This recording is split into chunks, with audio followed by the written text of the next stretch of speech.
evening on World News Tonight. Escalating conflict. Israel shared intelligence with the US of Iranian plot to assassinate President Donald Trump. Call for justice. Protests erupt in West Bengal over miners' murder and controversial police encounter of prime suspect. Refreshing hope. Manitoba youth raise funds for cancer research through the annual Lemonade Stands for Hope campaign.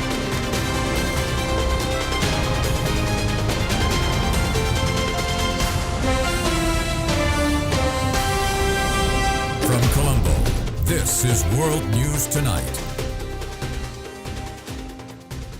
Good evening and thank you for joining World News Tonight on Ada Derana News Channel. Tonight we begin in Iran. Israel announced that it had uncovered a new Iranian plot to assassinate US President Donald Trump. Intelligence regarding the threat was reportedly shared with the United States. The war reignites as Iran and the United States trade escalating fire. The US claims it's hit at least 170 targets in Iran, the coast a key focus for the Americans in an effort to lower the threat to commercial shipping in the Strait of Hormuz, a maritime traffic control tower hit. Attacks in the strait led to this flare-up and to the US president declaring the ceasefire over while still leaving the door open for peace. Trump has repeatedly claimed he's at the top of Iran's kill list, and now it's also been revealed Israel recently shared intelligence suggesting the Iranians had devised a new assassination plot against him. Iran has retaliated to the new strikes targeting United States military bases in the Gulf, but most of the attacks have been intercepted. America's landing the blows. Iran claims more than a dozen people have been killed in the latest wave of violence. And there are reports an airport and a rail bridge have been hit. The destruction of the bridge may have been aimed at preventing mourners from attending the burial of slain Ayatollah Ali Khamenei. Iran's late Supreme Leader's funeral procession now over, but still no sign of his successor son, Mojtaba Khamenei. The United States is keeping Israel updated as the country continues attacks on Iranian proxy Hezbollah in Lebanon, the Israeli leader watching the renewed fighting in Iran closely. The war has not yet ended. We are prepared for every scenario. Andy Burnham has taken another step towards becoming the next Labour leader and Prime Minister after the vast majority of Labour MPs nominated him to replace Sir Keir Starmer. Burnham's Labour leadership bid has been backed by 322 out of 403 Labour MPs as he remained the only declared candidate. In an extraordinary turn of events, the former Greater Manchester Mayor has secured the overwhelming backing of his parliamentary colleagues, pulling in 322 nominations from Labour MPs in the very first tally. He now sits just a single vote away from making it mathematically impossible for any rival candidate to challenge his bid. If no challenges emerge by next week's deadline, Burnham will be formally declared the new leader of the Labour Party. It marks a stunning political resurrection for Burnham, who returned to Westminster via a recent by-election in Makerfield after years away from the capital. Addressing his rapid ascent, Burnham promised a circuit breaker for British politics, pledging to shift power out of Westminster, hand local authorities greater control over public services, and push for increased public control over the nation's energy and water sectors. While some backbenchers are calling for a clearer look at his policy platform, the momentum behind Burnham appears unstoppable. Protests broke out in India's eastern West Bengal state after the rape and murder of a minor girl, with the state's former chief Mamata Banerjee leading demonstrations demanding justice for the deceased victim. Protests have erupted across India's West Bengal state following the brutal rape and murder of an 11-year-old girl. The minor went missing on Sunday and was later found dead in a pond in Bairuipur, triggering intense public outrage and immediate demands for justice. The tragedy has taken a highly controversial turn after the prime suspect was shot and killed while in police custody. Authorities claim the accused attempted to snatch an officer's weapon and flee during a crime scene recreation, prompting police to open fire. The encounter killing has sparked a massive political firestorm. Opposition leader Mahua Moitra fiercely condemned the police action, arguing it violates the rule of law and bypasses the judicial system, while former Chief Minister Mamata Banerjee led street demonstrations demanding accountability. Meanwhile, West Bengal Chief Minister Suendra Adhikari defended the administration, stating that the government and police are taking all necessary steps to handle the case and ensure women's safety across the state.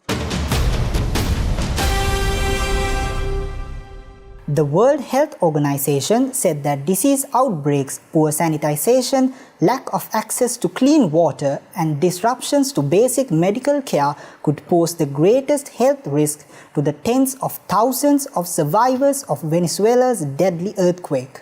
As residents and rescue workers in La Guaira dig through rubble and risk their safety to recover bodies of their loved ones, health officials warn that disease outbreaks, poor sanitation, lack of access to clean water, and disruptions to basic medical care could threaten thousands of survivors of Venezuela's deadly earthquakes. At a press briefing, Pan American Health Organization or PAHO Director Jarbas Barbosa said poor shelter conditions could leave many survivors especially vulnerable. Venezuela has opened more than 80 shelters for those whose homes were destroyed in twin quakes on June 24th, with the number of displaced reaching nearly 18,000. While Venezuelan residents have criticized a slow state response, a UN official said a coordination cell established with the government has been working well to facilitate international aid. The United Nations aims to reach 1.3 million people most in need of humanitarian support over the next 6 months. At this shelter in Katia Lamar, World Food Program workers distributed packed meals and bottled water to families staying in tents. Providing care after the earthquakes has been challenging, as Venezuela's health system deteriorated significantly after years of economic crisis, according to the PAHO. But the organization said it will work with Venezuela's health ministry to monitor for potential outbreaks of illness and expand access to vaccines. Authorities on Thursday raised the death toll to nearly 4,000, while the number of injured remained over 16,000. Let's take a short commercial break. More world news on the other side.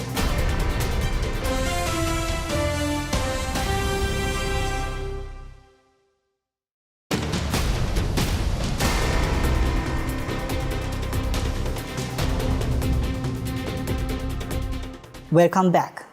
North Korea is moving to expand the role of its intelligence agency. According to the regime's state-run media, efforts to this end were shared by Kim Jong-un during a meeting of Central Military Commission within the ruling Workers' Party. North Korea has decided on measures to strengthen its nuclear forces, quantitatively and qualitatively, as leader Kim Jong-un called for modernizing its military. The measures and Kim's remarks came during an enlarged meeting of the ruling Workers' Party's Central Military Commission. Kim said North Korea's security and true peace could only be guaranteed by building a powerful military capable of controlling all threats. The meeting set plans to renew the technical infrastructure of combat systems, expand and strengthen nuclear forces, and standardize, specialize, and modernize military bases. It also discussed expanding the role of the Reconnaissance General Bureau, North Korea's military intelligence agency, to improve its reconnaissance and intelligence gathering capabilities. Officials said the meeting addressed the construction of modern naval bases and upgrades to shipyard capacity, reflecting what it called a major change in the status and role of the Navy.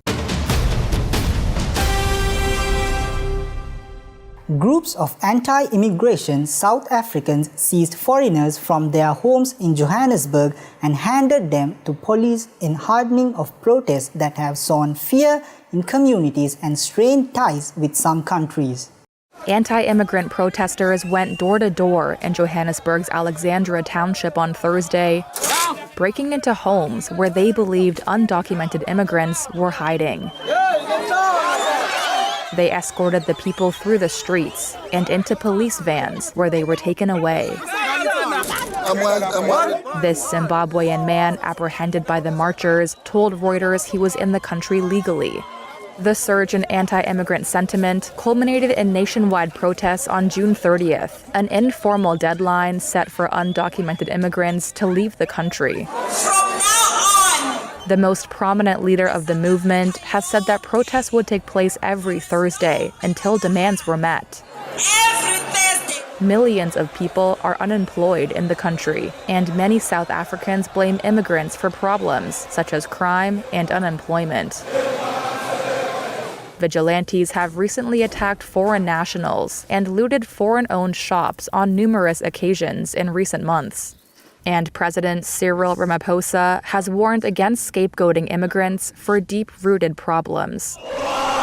His government has repeatedly told citizens that they cannot take immigration enforcement upon themselves. Police have stepped up arrests of undocumented migrants in response to the protests and have also deployed officers during recent marches for safety. South Africa's immigrant population stands at about 3 million people, or roughly 4% of the total population, according to Stats SA, a relatively low share by global standards.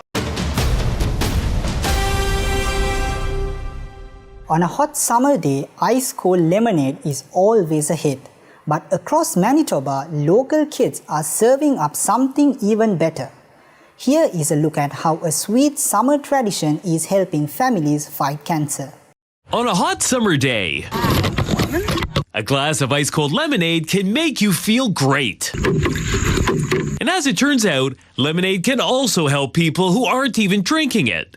Every summer, the Cancer Care Manitoba Foundation has a program called Lemonade Stands for Hope. It's a way to get young people involved in the fight against cancer by hosting a charity lemonade stand. Young people like Palmer. People buy your lemonade and they show that they appreciate it. Her mom certainly does.